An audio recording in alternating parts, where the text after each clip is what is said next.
Hey guys, it's Matt with BleepinJeep.com, and today we're going to be installing this rough country front bumper on the Hope Floats project, the Cherokee.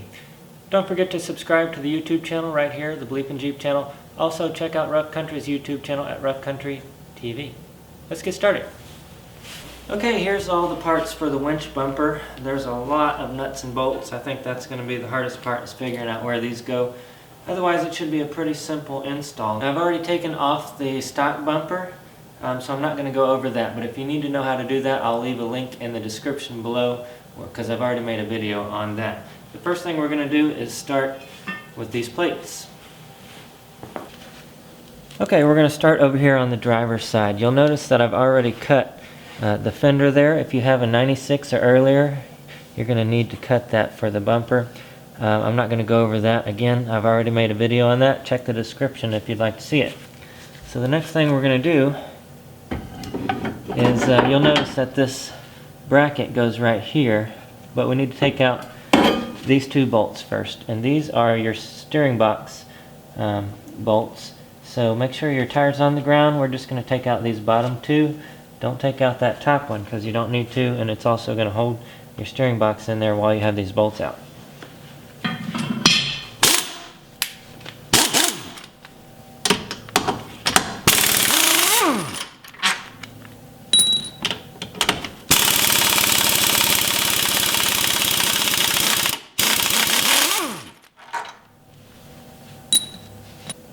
Okay, now find the two long bolts that come with the bumper. Put washers on them. I like to use anti-seize on these because they're very important in that they hold your steering gearbox in place. Now we'll take our bracket, hold it in place, and for now I'm just going to finger tighten these down in the holes. Leave everything loose. Okay, now this one is 12 millimeter by 35 millimeter.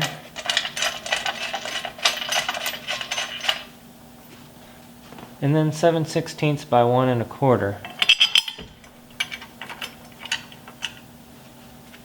And those two, you'll have a nut that goes on the back.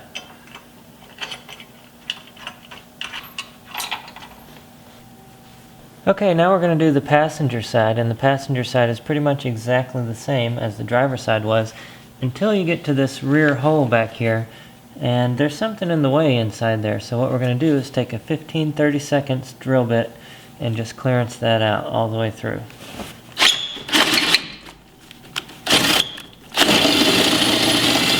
Once you get that taken care of, you'll be able to put it right through.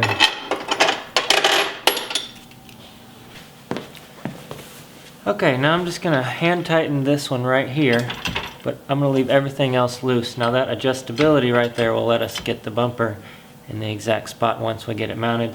Then I'll tighten these up after I lift the bumper into the correct place. Okay, now I'm going to take the winch plate and we'll install that in the bumper. We've got 1/2 inch by 1 1/2 inch, I think, bolts. Those are 4 per side.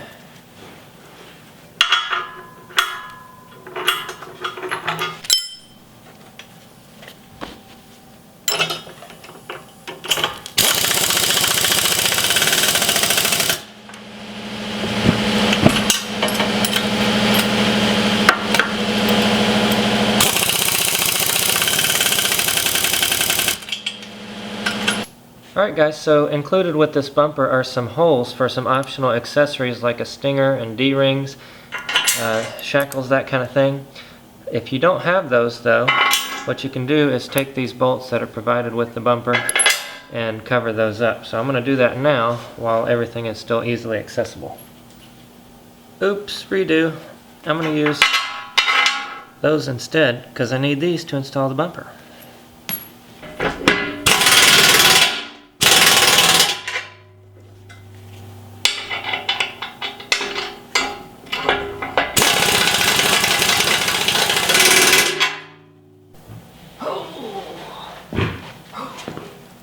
Okay, now we can slide it on. Hopefully.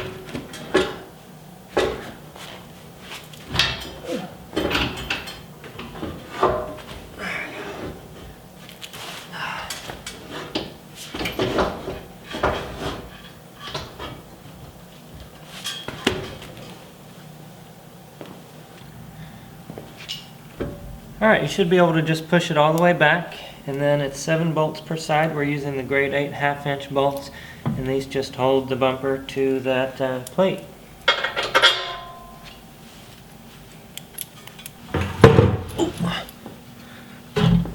Alright, so one thing I learned when I did the other side is that it's going to be a lot easier if you start off all the way in the back and do 1 bolt at a time. That way you can get your wrenches in there. So I did that one in the back, now I'll do this one at the top. I'll work my way back this way. What you'll need is a smaller ratchet with a small socket on it, 3/4, not a deep socket but a short one, and a 3/4 inch wrench, and you should be able to get them all by doing that.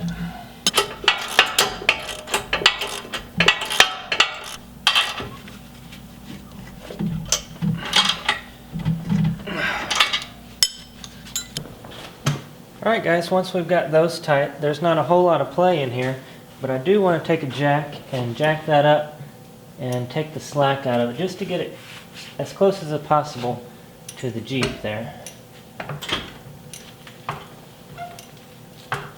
That lifted up about 1/4 inch. Now we can go ahead and tighten all of these bracket bolts along the frame.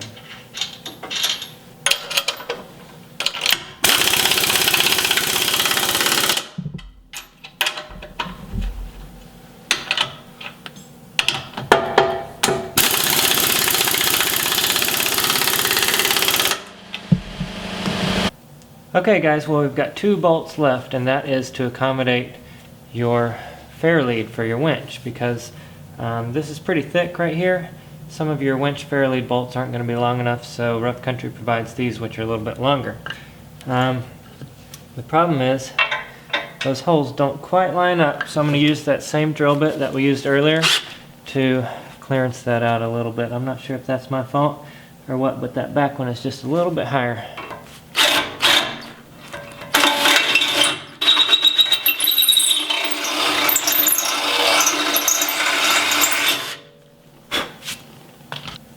And now we can use that to put our fair lead on.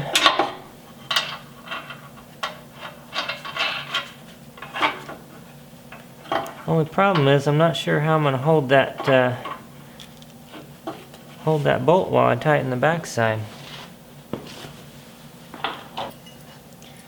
Maybe if I put a lock washer on there, it'll hold it for me. Or I guess I could always install it backwards.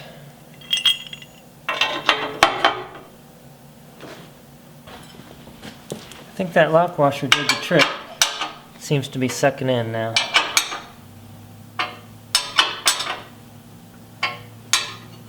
Now let's put a winch in there and see what it looks like. I think that's going to look pretty good. Alright, well in an upcoming video we'll go ahead and install this winch, but that's it for right now. Alright guys, thanks for watching. I hope you enjoyed it. Don't forget to subscribe right here to the BleepinJeep channel, and check out the website BleepinJeep.com, where we have hats and t-shirts, muffler bearings, all kinds of great stuff for you, none of the boring stuff.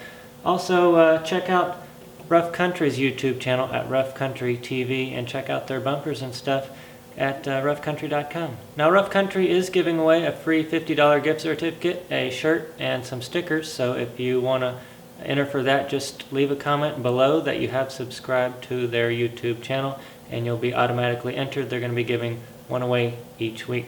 I appreciate it guys. Give me a thumbs up if you like the video, and leave your comments and questions below. We'll see you next time.